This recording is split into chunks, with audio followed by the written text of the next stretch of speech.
Ya, selain itu, daya saing produk minyak sawit Indonesia semakin menguat setelah 149 produsen CPO memperoleh sertifikat Indonesia Sustainable Palm Oil atau ISPO. Sementara, pemerintah masih membahas strategi untuk menyikapi rencana pengenaan pajak progresif produk CPO oleh Perancis. Sebanyak 149 perusahaan sawit telah mendapatkan sertifikasi Sustainable Palm Oil atau ISPO dengan total lahan seluas 1,16 juta hektar atau setara 56 juta ton CPO. Seperti diketahui, ISPO adalah kebijakan pemerintah yang fokus pada lingkungan dan tujuannya adalah untuk meningkatkan daya saing minyak sawit Indonesia di pasar dunia. Menurut Direktur Utama Badan Pengelola Dana Perkebunan Kelapa Sawit atau BPDP Kelapa Sawit, Bayu Krisnamurti, upaya sertifikasi ISPO ini berlaku bagi perusahaan dan petani dengan proses yang cepat.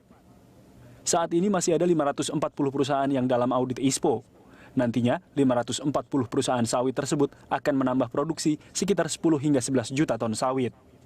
Bayu mengatakan, sejak awal berdiri, BPDP Kelapa Sawit telah mendapatkan dana sebesar 7,5 triliun rupiah. Dan sepanjang tahun 2015, dana yang digunakan sebesar 600 miliar rupiah untuk kebutuhan subsidi biodiesel juga sertifikasi. Seluas 1,16 juta hektar yang sudah disertifikasi ISPO. Atau kalau diproduksi setara dengan sekitar 5,6 juta ton CPO. Oke. Nah, tetapi masih ada lagi 540 perusahaan yang di dalam proses audit ya, untuk ISPO. Dan tadi dimintakan untuk Dana Sawit membantu proses pembiayaan untuk proses audit itu.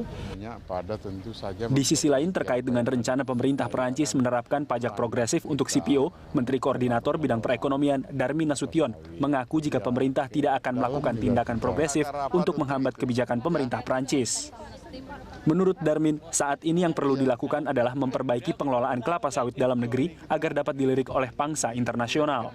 Lebih banyak pada tentu saja memperbaiki apa yang ada di kita, ya kan, standar kita dalam mengelola kelapa sawit. Jadi ya ke dalam juga kita perbaiki, keluar juga kita ambil langkah-langkah. Meski demikian, pemerintah nantinya tetap akan berupaya agar pengusaha ekspor produk olahan sawit Indonesia tidak mengalami kerugian akibat kebijakan yang rencananya akan efektif ditetapkan oleh Perancis pada 2017. Namun, langkah-langkah ini masih akan dibahas secara internal oleh pemerintah. Soal apa? Penolakan teks amnesti. Nori Utari, Budianto, Berita 1, Jakarta. Ya ditunda, tapi kan itu mengganggu misi presiden. Ya kita tentu harus menyiapkan langkah.